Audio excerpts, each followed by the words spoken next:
our Why It Matters segment. The war in Iran is over. Our great military destroyed their navy. I know, bro. And bro, Jet, trust me, I don't all the way agree with Cenk either or Anna. But god damn it, man, they've been cooking lately. They just been cooking. I gotta give it to them. And honestly, they're like one of the few left-wing media channels that actually criticize their own side. So I gotta give it to them on. Decimated Iran's economy. We obliterated Iran's ballistic missiles. No, we didn't. And yet... No, we did not obliterate their ballistic missiles, or trust me, wouldn't be trying to make it part of the memorandum of understanding.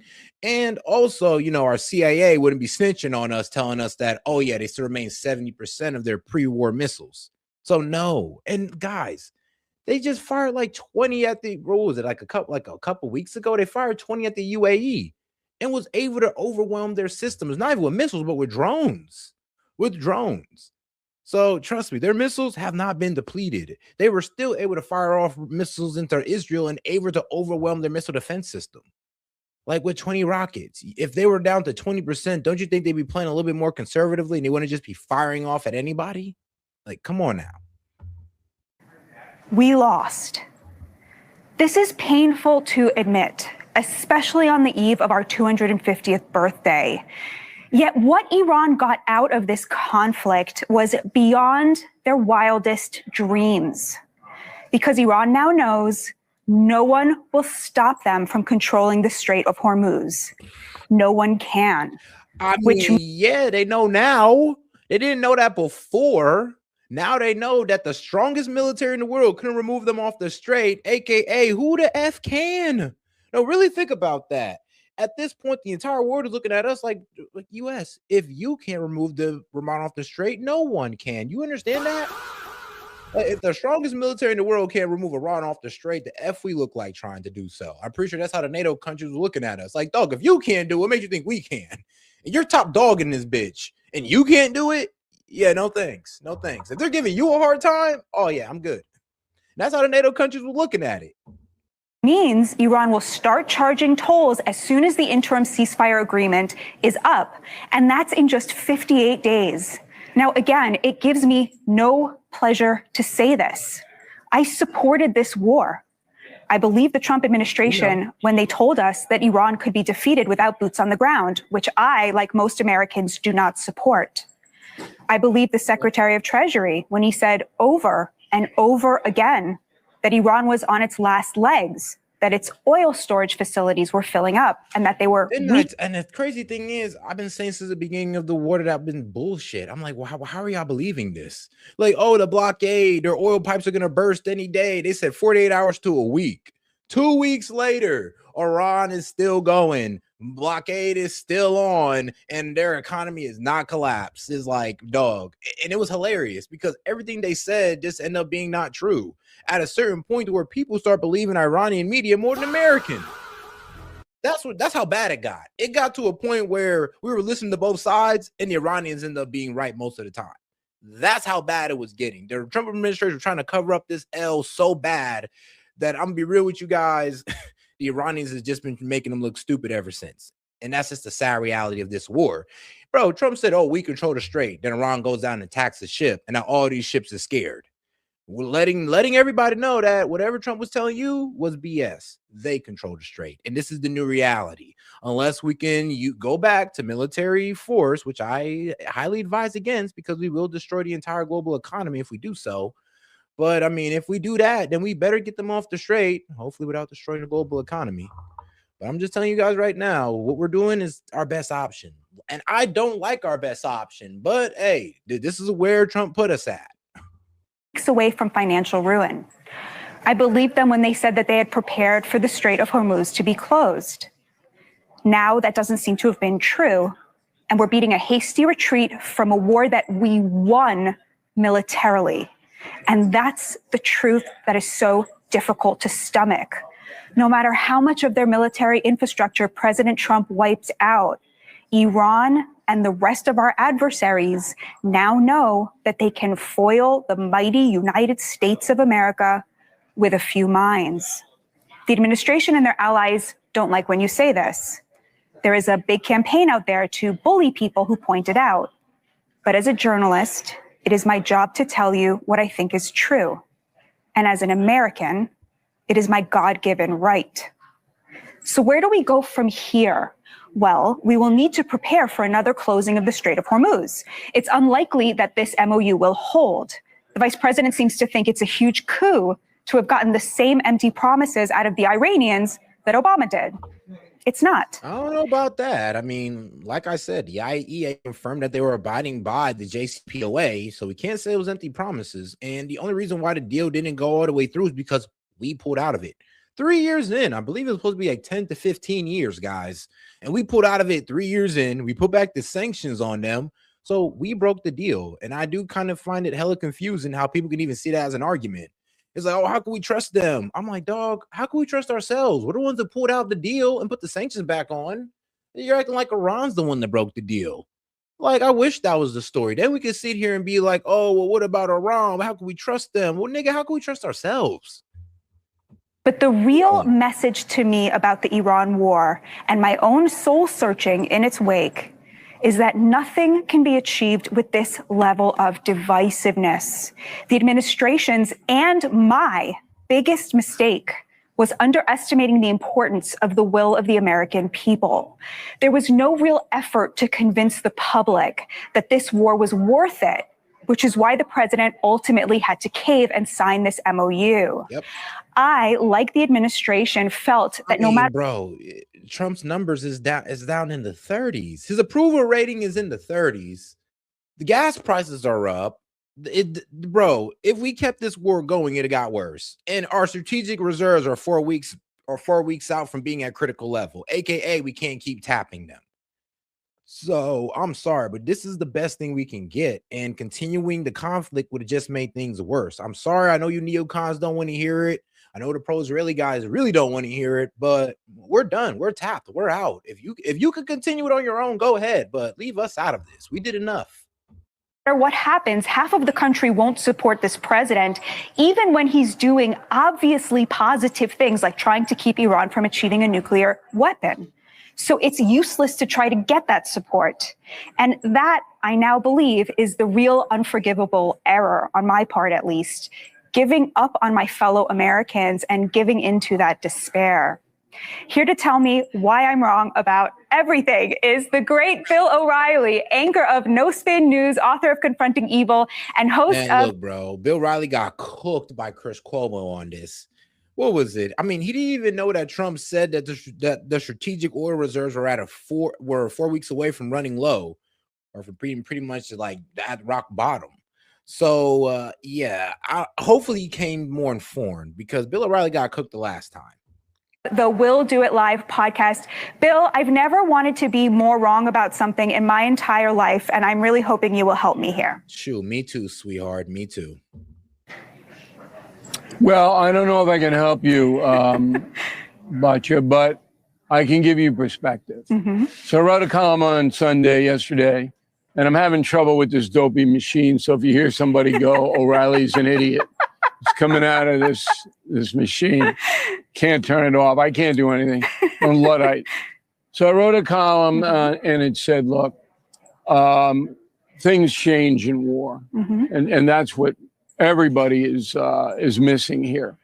So when you start a war, as we did, and it was a noble gesture to try to protect us and the world from a nuclear weapon that a terrorist state almost surely had. Okay. Now, some people don't believe that. All right. Our pal Chris Cuomo doesn't believe they had it. But the evidence is so overwhelming that they were close, that a guy like— Evidence of what? Them being close to a bomb? Where, dude? Where was the evidence that they were close to a bomb? Because everything that these pro-Israel guys have said, I've debunked it. Even when guys said, oh, what you mean? They have 98% plutonium. A molecule of 90% plutonium doesn't mean that they got 98% enriched uranium. So, like, what the hell are you talking about? And then a lot of people don't even know that during the enrichment process, certain particles fluctuate. And the IAEA even addressed that. They said that, look, it was just a molecule. It's not like they actually enrich to the full 90% enrichment.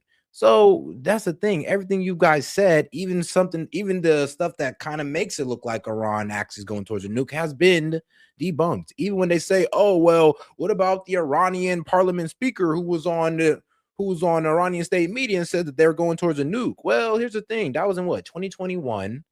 Also, that was a former Iranian parliament speaker, aka he had no pull in the government at that time when he made those statements. And of course, the Iranian government quickly came out and rejected all of his claims, pretty much saying that no, we still maintain that this is a peaceful nuclear program, even though this former parliament speaker is saying that, oh, actually, I thought our whole reasoning for having our nuclear enrichment was to go towards a nuke. So you see what I mean right there? Is like nothing is as concrete as they say it is. Trump is basically say, look, we're not going to take the chance. We want this regime changed anyway. So there's no definitive proof that Iran was going towards a nuke. None at all. Start a war, and they did. Once you start a war, and I said this at the very beginning, unintended consequences roll in, things that you never anticipated. One major error by the Pentagon was they did not war game the Strait of Hormuz. I can't explain it. Nobody knows why they didn't, but certainly that should have been taken into account when you say, well, if we don't get regime change, if the mullahs tough it out, they're going to try to strangle the world economy by screwing up the Strait of Hormuz. What do we do? And then we do. You know, have it. That's a strategical error. And we make them all the time. We made them in Vietnam. We made them in World War II. All right, but like, no, he was told about it. It's just that he was convinced that he could finish it in 4 to 2 weeks. AKA, Trump thought that he could hit them so effing hard that they won't even have time to close the strait, that we topple them within, like I said, 4 days to 2 weeks. They won't even be able to close the strait in that time, is what BB and the head of Mossad told him. But what was the reality? They closed that day. Bro, they closed that shit the same day. Closed it the same day, attacked all of our bases, made them inoperable the same day. So do you see how misled we were about Iran? That's the problem. We underestimated Iran in every way, shape, and form, and we're paying for it. Them in Korea, anybody in that war. Oh, and shout out AJ for sending a star, Sparkle 100, and press F. Appreciate the support. Let me go ahead and give you a shout out for that one, man. That's a whole lot of jewels you just dropped. So appreciate that.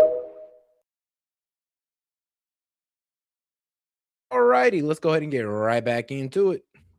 I was going to make them.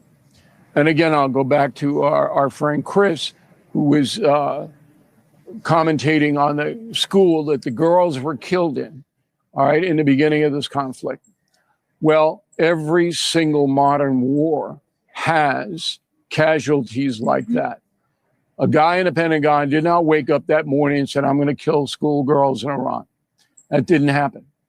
What happened was there was a mass bombing to destabilize the infrastructure of that country. And it's going to happen again because President Trump has two options now. He's trying to save his legacy, excuse me, and he's trying to right the economy so that the Democrats don't win in November. I mean, here's the thing, though. If he wanted to assure that the Democrats was going to win the House, then yeah, I'm be real with you. If he wanted to actually keep that reality away, he wouldn't have went into war with Iran. I'm sorry, but we all should have known that this was going to politically backfire, and doing something that he promised never to do is absolutely insane.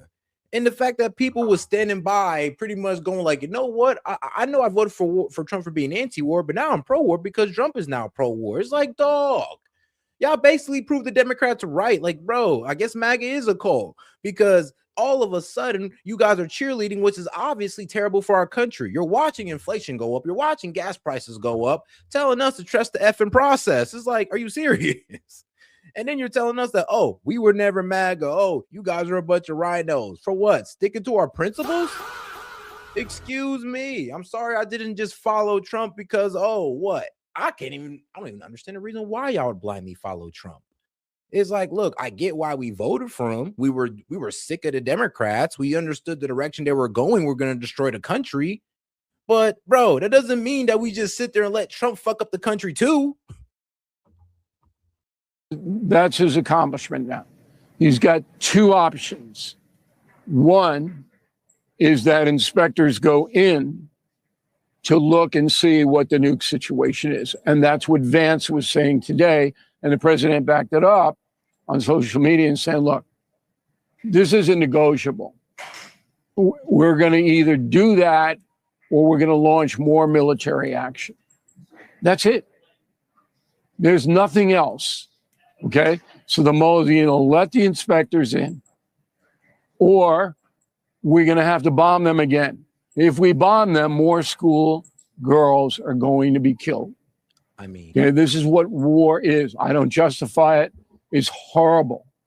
But if you think in this age where you're using the most powerful weapons on earth, that civilians aren't going to be affected, you're crazy. They are. And so, yeah, but the reason why we don't want civilians to be affected, because all that does is make their army double down. All that does is make the people actually put them on the side of the IRGC. I mean, like, bro, if you're saying that if you're just going to put to the side the killing of innocent civilians, then I mean, you don't understand that you're only going to make the IRGC more popular. How can we sit there and be their saviors when you're over here talking about, well, if we got to kill a couple civilians, it's all good. Like, weren't y'all just talking about how we need to free the Iranian people? I thought you were talking about freedom from the IRGC, not their life. Not their, not their humanly bodies, okay? I didn't think you was talking about that. Thought you were talking about freedom from oppression, not their life. But apparently, I mean, that's what we meant all along. The mullahs have been presented with that. This is it. This is your take. Either let the weapons inspectors in, and why you wouldn't do that is beyond me. Okay? Even if you have nukes, nobody's going to do anything to you. It's going to take them away. Okay? But you still want your people to go through this? It's unfathomable. So that's where we are right now. It's not a matter of right or wrong, or I misassessed in the beginning. It's a matter of war is fluid. But Bill, okay? let me just push back on this for a second, okay? On this question of the inspectors, there were inspectors there as recently as Operation Midnight Hammer, right? These inspectors do absolutely nothing, as far as I can tell, because they were able to keep enriching uranium. But I think more. Yeah, okay, look, here's the thing, though. Trump also changes his stance on Iran. Remember, when he walked into this, when he was all confident that he could take out Iran, he was like, all right, Iran shall not enrich. They need to give up their full enrichment. No 3%, no nothing. You just leave it up to another country. Iran pretty much said, hell nah. And since now that the war has been carried out and we haven't been able to take Iran off the strait, nor destroy the IRGC, nor destroy their military, now Trump changes his stance from, well, Iran can't enrich to Iran can't have a nuke. And those are two different stances, by the way, because them saying they can't have a nuke, I mean, well, they're never going towards one. And just because they're enriching doesn't mean they're going towards a nuke, or they have a nuke for that matter. So you can see how this is a change of stance. When you say no enrichment, I mean, you're pretty much saying that they don't even have a right to enrich. F them being a signature of the non-proliferation treaty don't even matter no more.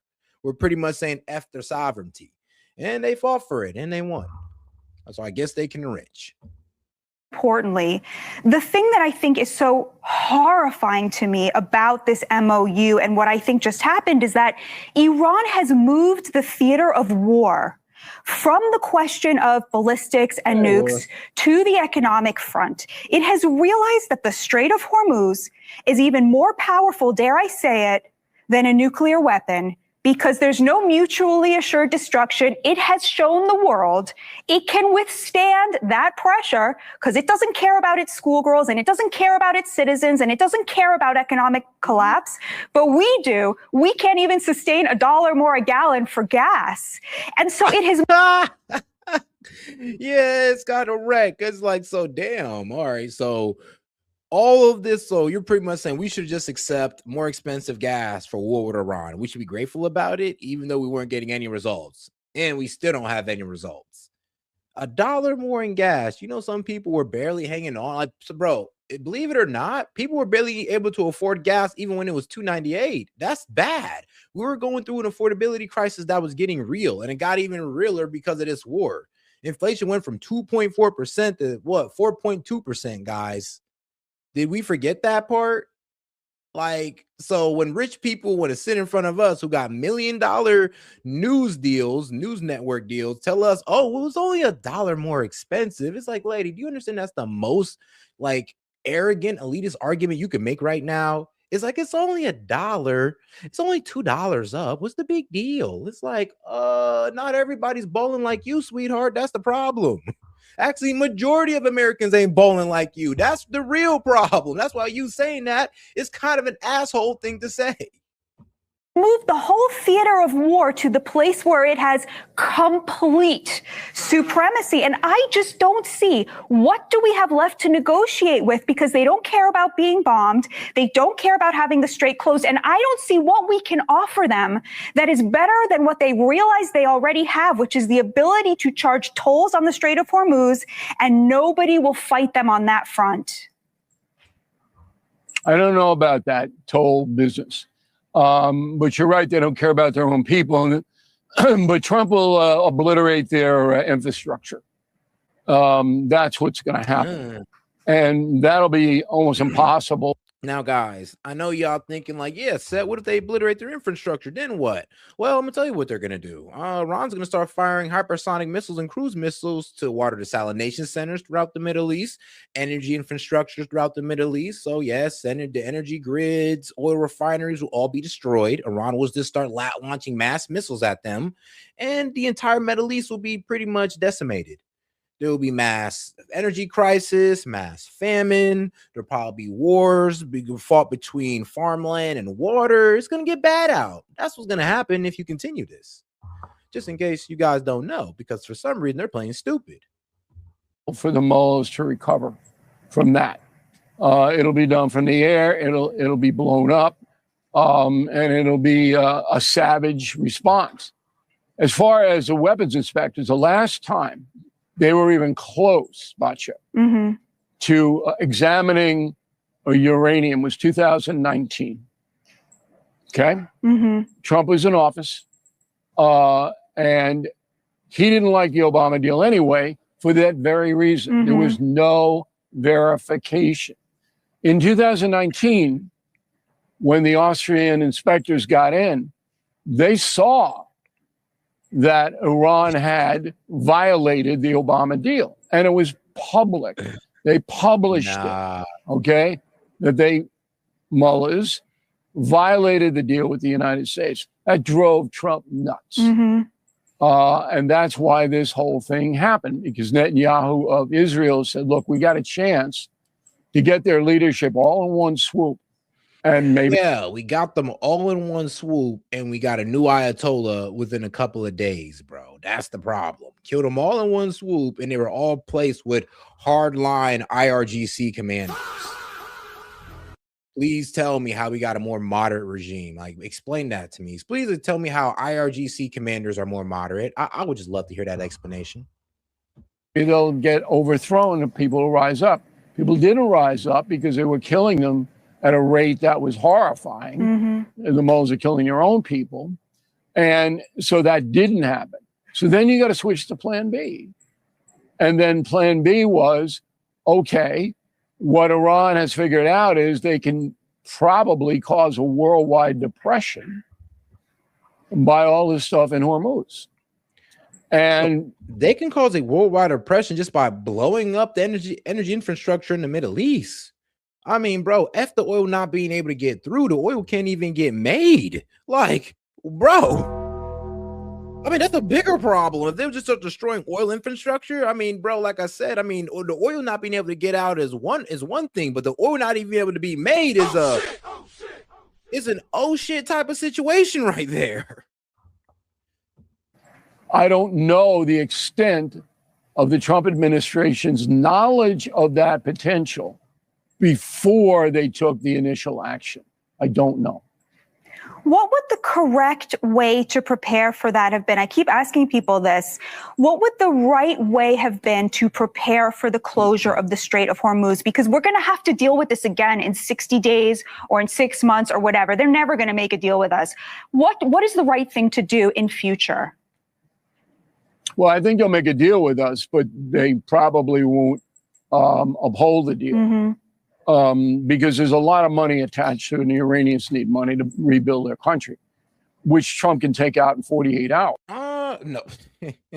Like I said, it's like, bro, it's like the idea of Iran being able to retaliate is completely outside their thinking. It's like they're such closed-minded thinkers. It's like, so you just think that Iran is just going to sit by and let us decimate their infrastructure? You think we'll be able to hit all their launch sites in time to stop them from firing off and destroying water desalination centers and energy plants and oil refineries? You think we're going to be able to stop that? We're not. Like, we're not. Bro, we weren't even able to stop them when they fired into our allies. Like, and they were just using drones then. When they get desperate and start using faster projectiles, what do you think is going to happen? Like, bro, these guys are living in a delusion where they think they can just hit Iran and nothing will happen. Like, I wish that was a reality, but they showed us that it's not. And Trump knows that.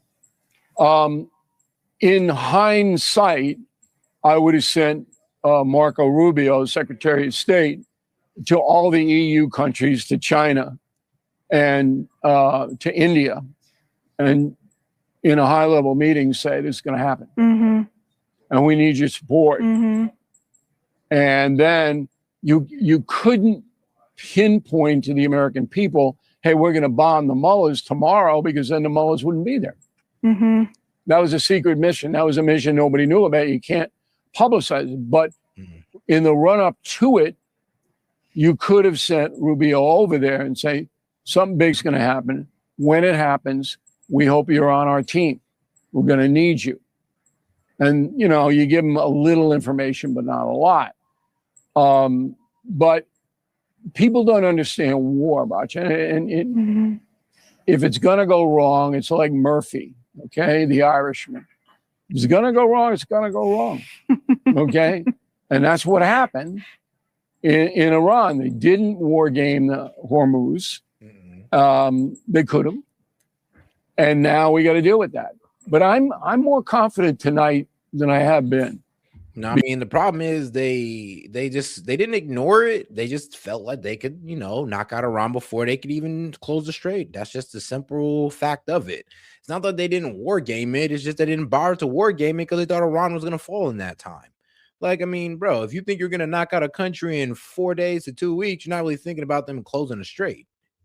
Because even the window is so tight on these mullahs now. They either are going to let the inspectors in. Are you dumb? You think we took out fast, bro? They still have hypersonic missiles. They still got their cruise missiles. They still have 70% of their pre-war missile stockpile.